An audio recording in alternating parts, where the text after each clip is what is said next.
It's you I seek. You're all I need. Extreme increase, manifesting in me, in me, in me.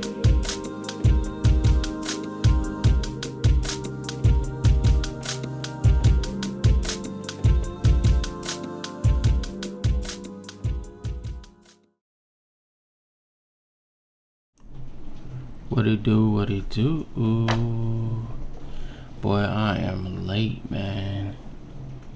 I am late. I was at the lake. I was in my thoughts. That's really what took me so long. Is really because I was in my thoughts. It'd be crazy sometimes, like Job said, or what Job's really going through is just validation, and just trying to make sure you ain't crazy, bro. So I was lost in my sauce for a good minute, about 2-3 hours, and it was making me miss the ball. I was supposed to be on here before midnight, so I ain't gonna hold you at all. We're gonna start with this prayer. We're gonna go into an insight, 2 insights, motivational quote, and then we're gonna get to reading, you feel me? So I already played the song, so hold on now.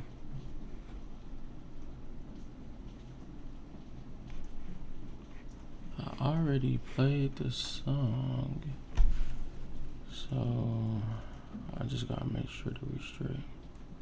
Yeah, we straight.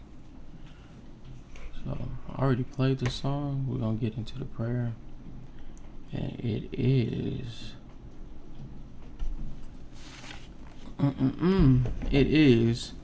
God, I've talked so much this week. Today help me listen, not just to the text, but to the tone of your heart. Teach me what you sound like in storms. It's storming right now, you know what I'm saying? So teach me what you sound like in storms, and help me receive even when the answers are not what I expected. Amen. So when someone has been in prolonged suffering like Job, there is a tension between needing to be heard and needing closure. That's what I've been experiencing in the last 3 hours. What happens to Job in Job chapter 38? Are we that deep? We're not that deep. Okay, well, what happens to Job in Job 38 through 42 is not a psychological explanation, but a spiritual turning point. Sometimes healing doesn't come through the answers, it comes through awe. The mind calms when the soul feels the healed. The mind calms when the soul feels held. There he goes. Okay. So hold my soul, please. I needed somebody to hold my soul. I don't know, it's just something about the storm. Cause after, you know what I'm saying, after church I was cool. I went straight to the lake. I'm talking about straight to the lake. I didn't catch a fish. I was trying real hard to catch a fish. Somebody saw that I was trying hard to catch a fish and told me I could take a picture with their fish, because they was gonna toss it back anyway, because it just didn't fit the measurement. It wasn't 14 inches. It was 12. I was going, you know what I'm saying. So I took a picture with their fish, threw it back in the water, and then it started storming real bad, real bad. It took me about 30 minutes, 40 minutes to get home. It was usually a 15-minute drive. It took about 40 minutes to get home because of how crazy the rain was coming down. And I get home, and I'm hit with a lot of guilt, a lot of shame, relationship issues, parenting issues. Like, I ain't no parent, everybody already know that, but like you know what I'm saying, issues when it comes to like childhood issues, if you will, you know what I'm saying. And like, I really sat in my truck for 3 hours. I ain't even gonna cap. I sat in my truck for about 3 hours, just going back and forth with myself. And for real, I just needed my soul to be healed, you know what I'm saying? And that's, I guess, what we enter into right now is opening the doors for God to hold my soul and to extend His grace, clear my mind, get me back on track, you know what I'm saying? So I'm making a habit of doing this every single day. And we're going until it's over with, until He tell me to stop. So yeah, hold my soul, you know what I'm talking about? Mentor insight. Job didn't get a checklist. He got a conversation. You might want closure this week, but God might be offering clarity instead. Stop asking for the script. Start listening for the whisper. Sometimes God speaks in grandeur to humble us, but He also lands in grace to hold us. You feel me? And this is one big thing. It say to stop asking for the script.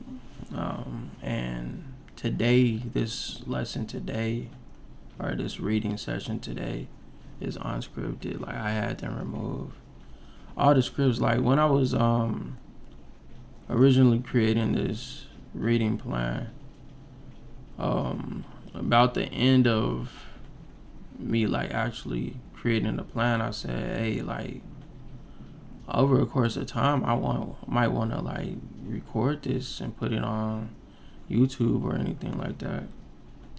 And I guess it took that statement and was like trying to make me a YouTuber. I ain't no YouTuber. Ain't no like put fire emojis in the comments, and I don't do all that stuff, man. I'm just trying to read the Bible. So once I peeped that yesterday, I just had all the scripts removed. We got the insights on the mentor insights. We got the summaries of the Bible and the books that we already read. We got the motivational quote. I made it highlight key people. Give me some pronunciations on these names because I was stumbling. But other than that, we are unscripted, bro. We unscripted. Just whatever it is that we interpret this time around and whatnot. So with that being said, we're gonna get into the motivational quote. And it says, you've been praying for a way out, but God's been preparing you for a way through. You know what I'm saying? And that's, man, I should have read this earlier. I probably wouldn't have been in my head, but it's good that I've been in my head because I can just hit this thing relating directly to the text immediately. I don't got to think about it because I literally just got out my truck and lived that through. So today's readings, I don't know how long I'm gonna be on here. 20 chapters, Job 22 through 42. We're gonna get it done though. And in today's readings, we have Eliphaz, his final speech, Job's final defense, God's voice from whirlwind, Job's restoration. We got Professor's insight says that this is the turning point. After all of human voices, God speaks, but He doesn't answer Job's question. He dismantles Job's assumptions, and that's the greater healing. Please dismantle my assumptions. God dang, I'm telling you, I'll be killing myself. Sometimes we don't need comfort, we need perspective. Yes. When God reorients Job around creation, it's not a lecture, it's a reframing. And through that, Job finds peace, even before he gets his double portion. We got a theological reference, God's speeches in Job 38 through 41, mirror Genesis 1. He uses creation to humble Job, not to shame him. But in scale, God reveals the divine wisdom is woven into things Job cannot understand. And this sets up the coming of Christ, not as a storm, but as a servant, not to silence us, but to suffer with us. We got key people are Job. He confesses, surrenders, and is restored. We got God. He finally speaks, affirms Job, restores his fortune. We got Eliphaz, we got Bildad, and we got Zophar that are rebuked by God for misrepresenting him. We got Elihu, which is a younger voice advocating God's justice. That would be in Job 32 through 37. Then we got the pronunciation key. Elihu. So his name is Elihu. Elihu.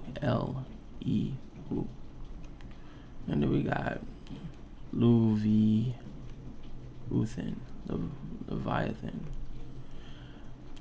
I don't know what a Leviathan is, bro. I don't know why you had to pronunciate it like that. Behemoth. And then we got Behemoth. Whatever. So we're going to get into the word, baby. Chapter 22 through 42. And you know I got to read it from my phone because my eyesight, you know what I'm saying? My eyesight is crazy. Should start this earlier, boy. Should start this earlier. Could have been out of my head, boy. Should have started this earlier, boy. Ooh, I'm going to try to read fast because of Jesus. Let's get it. Then Eliphaz, the Temanite, replied, "Can a person do anything to help God? Can even a wise person be helpful to him? Is there any advantage to the Almighty if you are righteous? Would it be any gain to him if you are perfect? Is it because you're so pious that he accuses you and brings judgment against you? No, it's because of your wickedness. There's no limit to your sins, my boy. For example, you must have lent money to your friend and demanded clothing as security. Yes, you stripped him to the bone. You must have refused water for the thirsty and food for the hungry. You probably think the land belongs to the powerful and only the privileged have the right to it. You must have sent widows away empty-handed and crushed the hopes of orphans. That is why you are surrounded by traps and tremble from sudden fears. That is why you cannot see in the darkness and the waves of the water that covers you. God is so great, higher than the heavens, higher than farthest stars. But you reply, that's why God can't see what I'm doing. How can he judge through the thick darkness? For thick clouds swirl about him, and he cannot see us. He is way up there, walking on the vault of heaven. Will you continue on the old paths where evil people have walked, where they snatched away in prime of their lives, the foundation of their lives washed away? For they say to God, leave us alone. What can the Almighty do to us? Yet he was the one who filled their homes with good things. So I will have nothing to do with that kind of thinker. The righteous will be happy to see the wicked destroyed, and the innocent will laugh in contempt. They will say, see how our enemies have been destroyed. The last of them have been consumed by the fire. Submit to God, and you will have peace. Then things will go well for you. Listen to his instructions and store them in your heart. If you return to the Almighty, you will be restored. So clean up your life. If you give up your lust for money and throw your precious gold into the river, the Almighty himself will be your treasure. He will be your precious silver. This dude said, go ahead and throw all your riches away. I mean, you have nothing left but to throw all your riches in the river. And once he sees that you are not rich anymore, God will meet you where you are and forgive you of your sins because you don't love money anymore. This dude done rooted Job's suffering into his success, bro. Like, and that's some, bro. That's some stuff right there, bro. Because like with me, I go through a lot of turmoil and issues because of whatever success I have in whoever's eyes. Being at this level with no kids during a recession, I'm so blessed. Yeah, that really be all I want for real. But I don't know. It's just crazy that he's like, throw away all your wealth, and once he sees that your love of money is gone, then he'll probably reverse the curse. But because money is your God, then that's why you're suffering. Man, they gave this dude a million reasons why he's suffering for real. And that's just crazy to me. Then you will take the delight in the Almighty, and God will look up to God. You will pray to him, and he will hear you, and you will fulfill your vows to him. You will succeed in whatever you choose to do, and light will shine on the road ahead of you. If people are in trouble and you say, help them, God will save them. Even sinners will be rescued. They will be rescued before your hands are pure. My boy just said some stupid S, okay? He says, if people are in trouble and you say help them, God will save them. Even sinners will be rescued. They will be rescued because your hands are pure. Now, this is why it's stupid. Job is his friend that called him for help. So if he is pure enough to tell Job, if people are in trouble and you say help them, God will save them. Even sinners will be rescued. They will be rescued because your hands are pure. If he's pure enough to make that statement, then why doesn't he just call for God to help his friend? You feel me? Like, people be saying a lot of stuff that sounds real good, and it don't be meaning nothing, bro. Like, for real, it sounds great, bro. It sounds great. But if that was true, and you're so pure, then why don't you call on God for help for me? Why don't you tell God to help me so that he can help me, even if I sinned? Because you literally says even sinners will be rescued. So even if I sinned, if you called on God on my behalf, then maybe I would be rescued. You know what I'm saying? Like, stop preaching that stupid stuff to people, bro. Like, believe, if you gonna say something, believe what you said and act upon it for real. Like, I'm just saying. I am just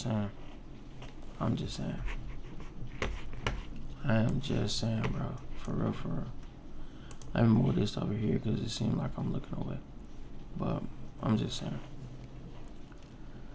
Then Job spoke again. My complaint today is still a bitter one. So if you got anything else to say, my boy, I'm still bitter today because I'm still suffering today. So, I mean, this is where we at. You feel me? That's what he said. And I try hard not to groan aloud. If only I knew where to find God, I would go to his court. I would lay out my case and present my arguments. Then I would listen to his reply and understand what he says to me. Would he use his great power to argue with me? Nah, he would give me a fair hearing. Honest people can reason with him. So I would be forever acquitted by my judge. I go east, but he's not there. I go west, but I cannot find him. I do not see him in the north, for he has hidden. I look to the south, but he is concealed. But he knows where I'm going. And when he tests me, I will come out as pure gold. For I have stayed on God's path. I followed his ways and not turned aside. I have not departed from his commands, but have treasured his words more than daily food. But once he has made his decision, who can change his mind? Whatever he wants to do, he does. So he will do to me whatever he has planned. He controls my destiny. No wonder I am so terrified in his presence. When I think of it, terror grips me. God has made me sick at heart. The Almighty has terrified me. Darkness is all around me. Thick, impenetrable darkness is everywhere. Why doesn't the Almighty bring the wicked to judgment? Why must the godly wait for him in vain? Evil people steal land by moving the boundary markers. They steal livestock and put them in their own pastures. They take the orphan's donkey and demand the widow's ox as security for a loan. They say evil people steal land by moving the boundary markers. And it seemed like I've had this conversation with somebody, I think this month or last month, where it just seemed like, for real, like when it comes to me, and like I said before, like the way that I give love, you know what I'm saying, the way that I express love, it's a performance, bro. It's performance based. And so I had got to a point where I was trying to express love with somebody, and like it really seemed like no matter what I did, the goalpost was moved. And I believe I made that exact analogy with them. It's like no matter how much I do, like I'm running this race and I'm trying to make sure that I'm get to the finish line. But no matter what I do, I look up and the finish line is like 3 miles further down the road. You know what I'm saying? And like this literally says evil people do that. So I ain't saying the person was evil or nothing. I'm just saying like it's almost like, you know what I'm saying? Because this is part of the stuff that I be dealing with in my vehicle. You know what I'm saying? So like it's crazy that it just presented itself. You know what I'm saying? And it's like damn, like almost like a validation thing.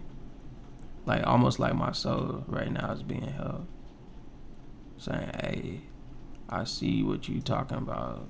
I hear what you talking about. And that was wrong of them. You know what I'm saying? So I'm telling you, I probably should have started reading this earlier, but I had to go through what I was going through. They steal livestock and put them in their own pastures. They take the orphan's donkeys and demand the widow's ox as security for a loan. The poor are pushed off the path. The needy must hide together for safety. Like wild donkeys in the wilderness, the poor must spend all their time looking for food, searching even in the desert for food for their children. They harvest a field they do not own, and they glean in the vineyards of the wicked. All night they lie naked in the cold without clothing or covering. They are soaked by mountain showers, and they huddle against the rocks for want of a home. The wicked snatch a widow's child from their breast, taking the baby as security for a loan. The poor must go about naked without any clothing. They harvest food for others while they themselves are starving. They press out olive oil without being allowed to taste it, and they treat the winepress as they suffer from thirst. The groans of the dying rise from the city, and the wounded cry for help, yet God ignores their moaning. Wicked people rebel against the light. They refuse to acknowledge its ways or stay in its path. The murderer rises in the early dawn to kill the poor and needy. At night, he is a thief. The adulterer waits for the twilight, saying, "No one will see me then." He hides his face so no one will know him. Thieves break into houses at night and sleep in the daytime. They are not acquainted with the light. The black night is their morning. They ally themselves with terrors of the darkness, but they disappear like a foam down a river. A foam down the river? How'd they have foam back then? Crazy. Everything they own is cursed. They are afraid to enter their own vineyards. The grave consumes sinners just as drought and heat consume snow. Their own mothers will forget them. Maggots will find them sweet to eat. No one will remember them. Wicked people are broken like a tree in the storm. They cheat the woman who has no son to help her, and they refuse to help the needy widow. God, in his power, drags away the rich. They may rise, but they have no assurance of life. They may be allowed to give in security, but God is always watching them. And though they are great now, in a moment they will be gone like all the others, cut off like heads of grain. Can anyone claim otherwise? Who can prove me wrong? Then Baldad the Shuhite replied, God is powerful and dreadful. He enforces peace in the heavens. Who is able to count his heavenly army? Doesn't his light shine on the earth? How can a mortal be innocent before God? Can anyone born of a woman be pure? Can they now? Can anybody born of a woman be pure? God is more glorious than the moon. You feel me?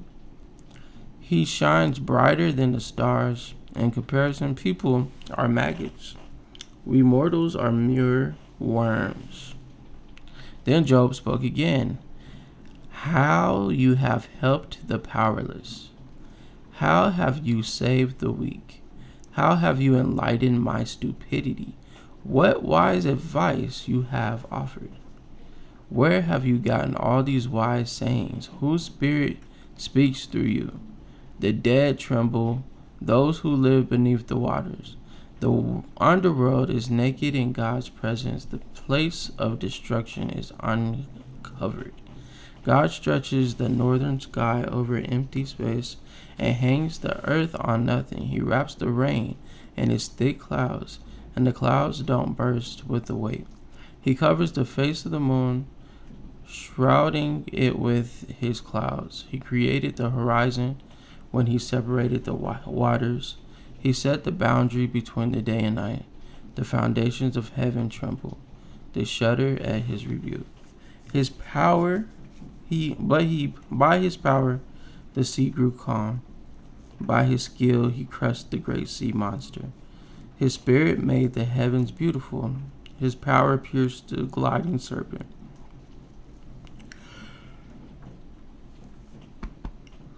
These are just the beginning of all that he does, merely a whisper of his power.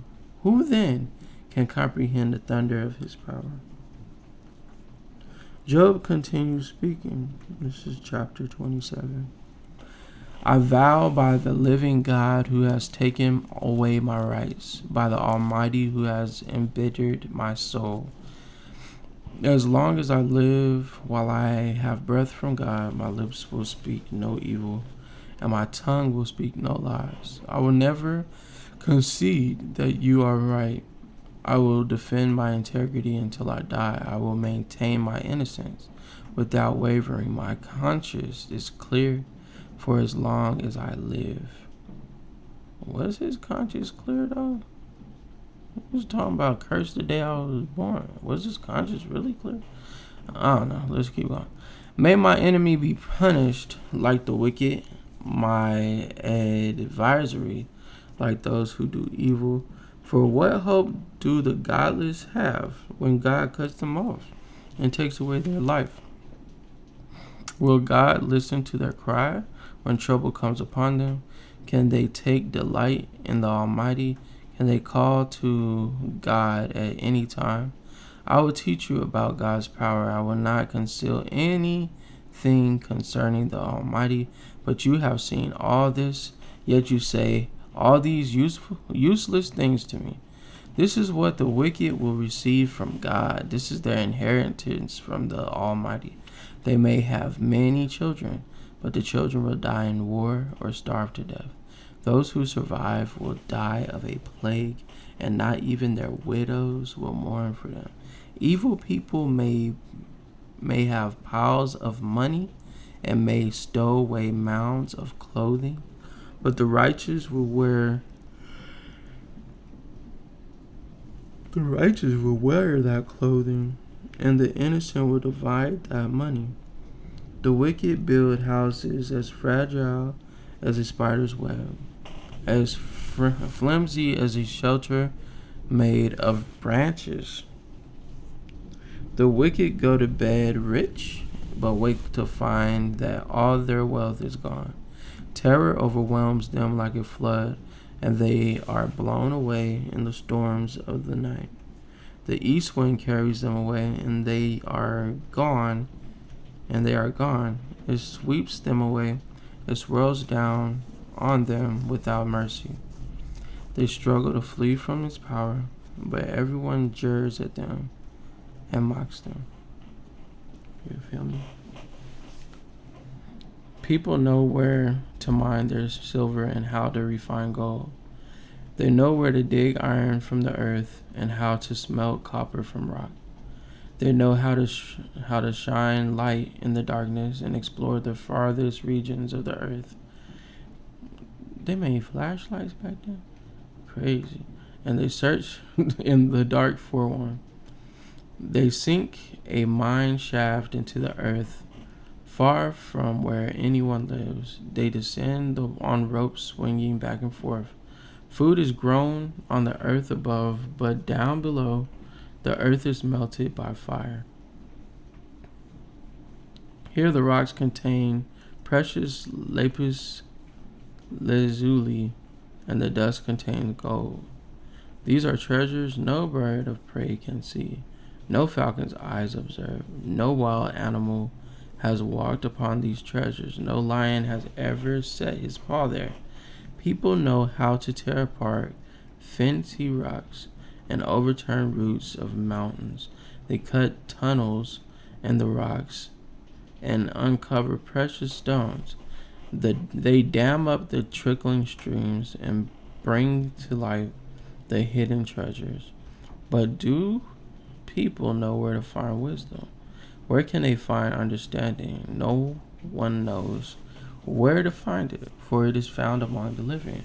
It is not here, says the ocean, nor here, says the sea. It cannot be bought with gold. It cannot be purchased with silver. It's worth more than all the gold of Ophir, greater than the precious onyx or lapis lazuli. Wisdom is more valuable than gold and crystal. Wisdom is more valuable than gold and crystal. It cannot be purchased with jewels mounted in fine gold. Coral and jasper are worthless in trying to get it. The price of wisdom is far above rubies. Precious period from Ethiopia cannot exchange for it. It's worth more than the purest gold. But do people know where to find wisdom, where they can find understanding? It is hidden from the eyes of all humanity. Even the sharp-eyed birds in the sky cannot discover it. Destruction and death say, we've heard only rumors of where wisdom can be found. God alone understands the way to wisdom. He knows where it can be found. For he looks through the whole earth and sees everything under the heavens. He decided how hard the wind should blow and how much rain should fall. He made the laws for the sun and laid out path for the lightning. There he saw wisdom and evaluated it. He sat in his place and examined it thoroughly. And this is what he says to all humanity: the fear of the Lord is true. Wisdom to forsake evil is real understanding. Job continues speaking. I long for the years gone by when God took care of me, when he lifted up the way before me and I walked safely through the darkness.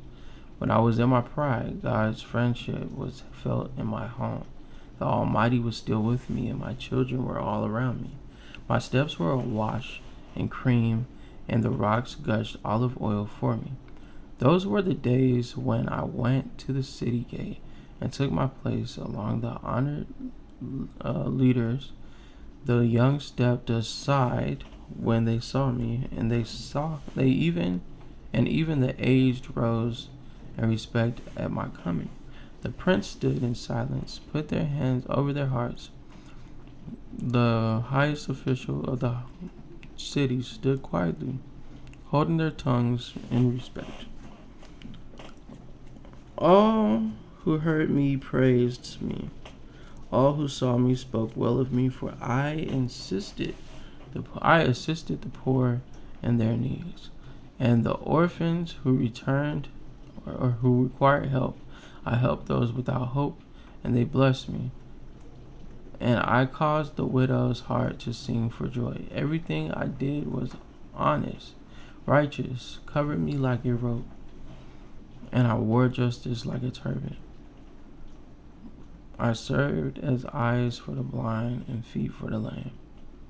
I was a father to the poor and assisted strangers who needed help. I broke the jaws of godless oppressors and plucked their victims from their teeth. I thought surely I would die, surrounded by my family after a long good life.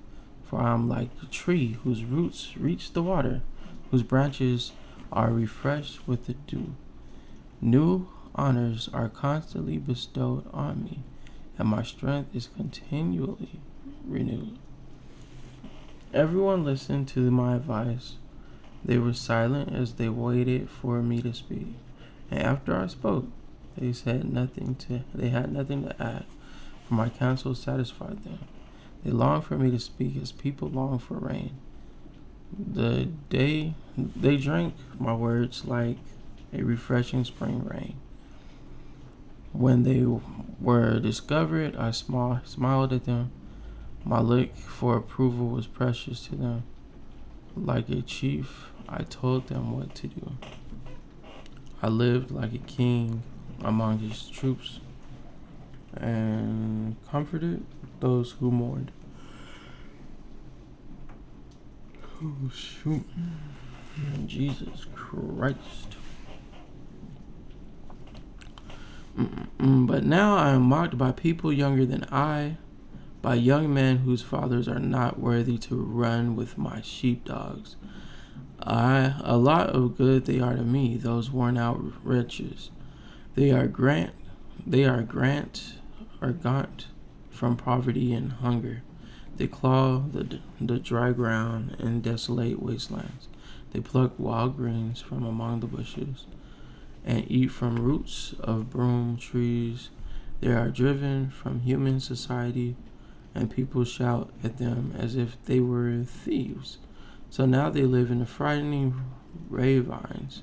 The ravines among the rocks, they sound like animals howling among the bushes, huddled together beneath the needles. They are nameless fools, outcasts from society, and now they mock me with vulgar songs. They taunt me, they despise me and won't come near me, except for the spirit in my face. For God has cut my bowstring, he has humbled me, so they throw off all restraint. The outcasts oppose me to my face, and they send me spiraling to lay traps in my path. They block my road and do everything they can to destroy me. They know I have no one to help me, They come at me from all different directions. They jump on me when I'm down. I live in terror now. My honor has blown away in the wind, and my prosperity has vanished like a cloud.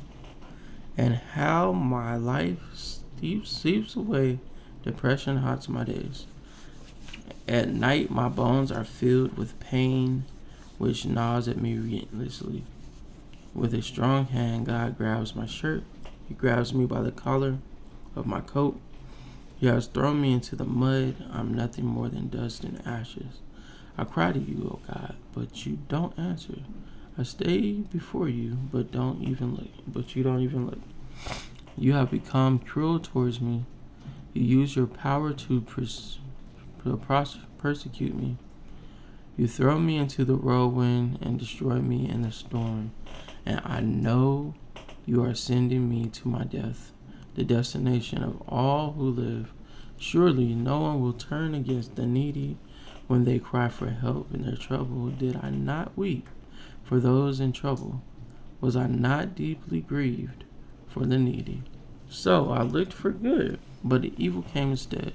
I waited for the light, but darkness fell. My earth is troubled and restless. Days of suffering torment me.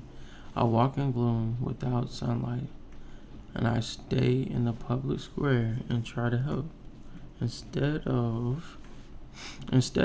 I am considered a brother to jackals and a companion to owls. My skin was turned dark, my bad, and my bones were burned with fever. My heart plays sad music, and my flute accompanies those who weep.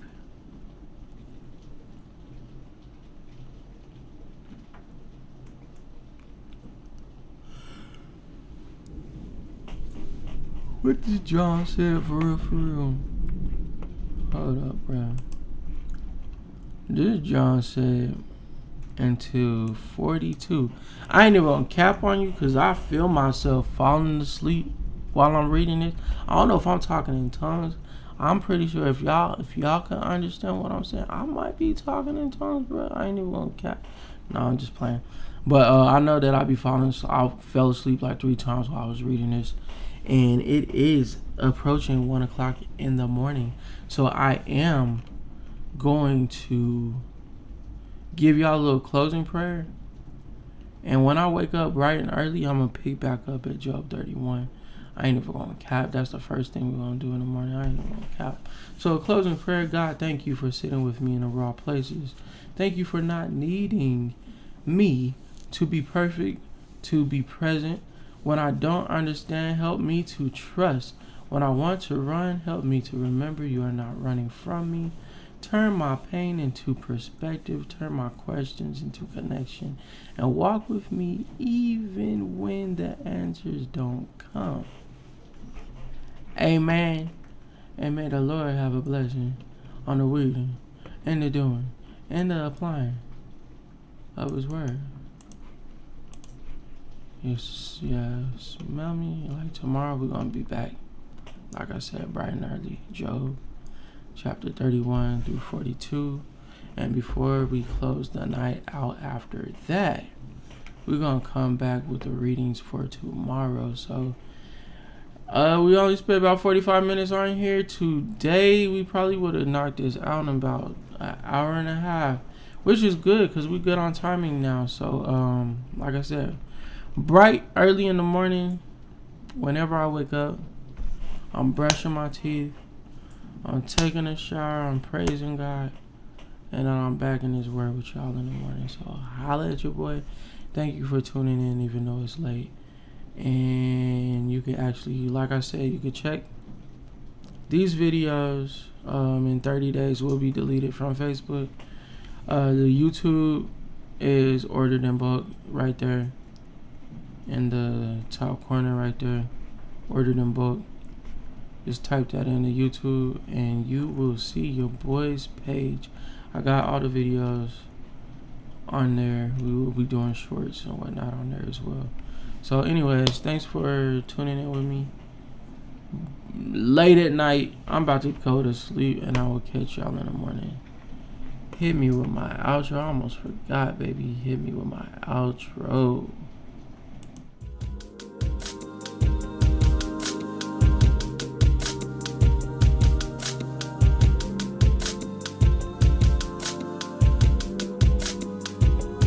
It's you I seek. You're all I need. Extreme increase, manifesting in me.